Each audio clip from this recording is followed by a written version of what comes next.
This approach is revolutionary.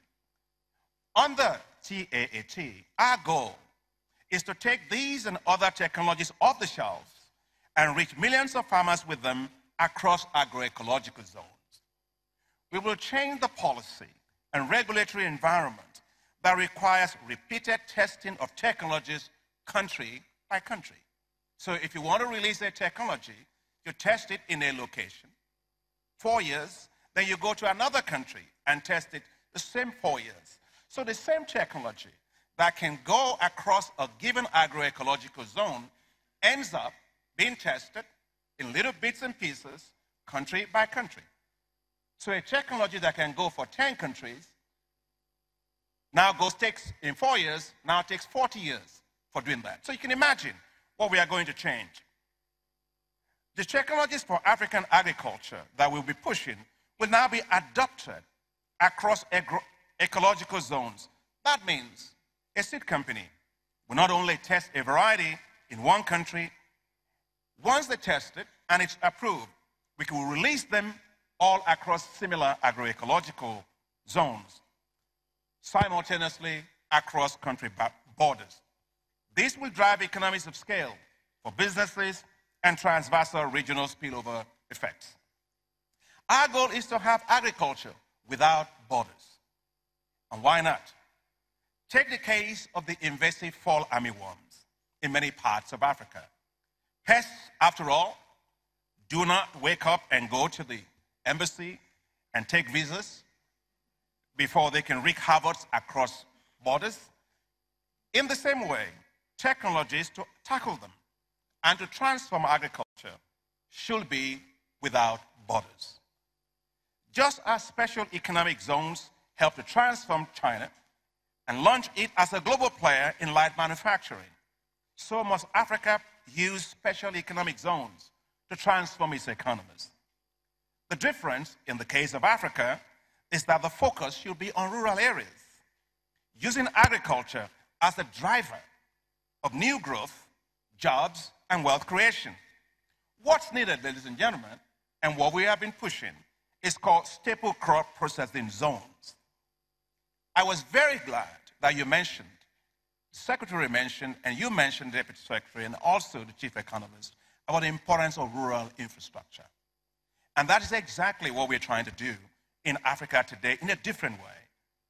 To develop massive infrastructure in rural areas, especially power, water, roads, and critically important ICT infrastructure.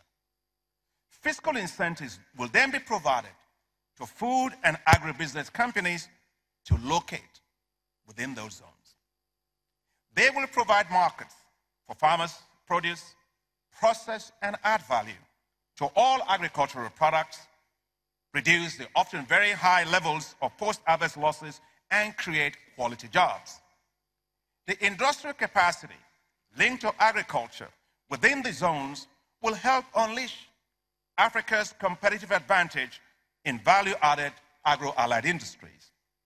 And as these zones develop, the structure of agriculture will change, with more commercial-oriented farmers and services and logistic firms to serve these zones. The fiscal space in the rural areas will expand, and these staple crop processing zones will in turn help reduce food imports, saving African economies billions of dollars in much-needed foreign reserves. They will transform rural economies into zones of economic prosperity. The African Development Bank is currently working to help develop 10 of these zones in a number of countries. Ladies and gentlemen, there is so much that Africa can learn from America. I have always been inspired by the 1890 land-grant universities and their achievements to date. They serve the underserved and reach the unreached. Much of their funding for agricultural research comes from USDA's National Institute for Food and Agriculture, whose objectives include agricultural innovation, catalyzing innovative discoveries, and developing human capital through research, education, extension, and engagement programs in food and agricultural sciences. Nowhere is deploying such an approach like USDA more applicable than in unlocking Africa's huge potential in the savannas. Africa today has 600 million hectares in its savannas, of which 400 million hectares is actually arable. But only 10% of that is actually cultivated, which means that Africa's savannas today have become Africa's largest forgotten asset. What we got to do is to transform Africa's savanna, just like you had the cerrados of Brazil, and Africa will unleash a tremendous amount of power in being able to contribute to global growth in food and agriculture.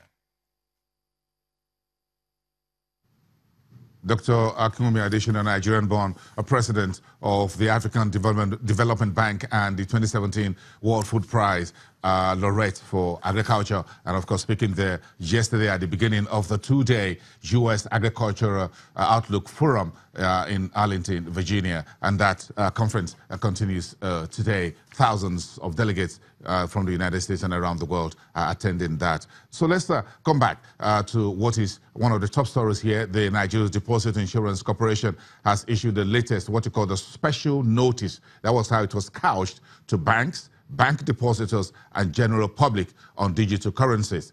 The Deposit Insurance Corporation says the no digital currencies are issued by the Nigerian Central Bank, and these are unregulated form of electronic trading of monetary value, and there is no insurance backing anyone who face risks or losses from using these digital currencies, or what you call cryptocurrencies. We're back after the break. Lagos State has a new set of rules around consumption tax. You want to know what Akinwumi is thinking about? You take a listen when we return.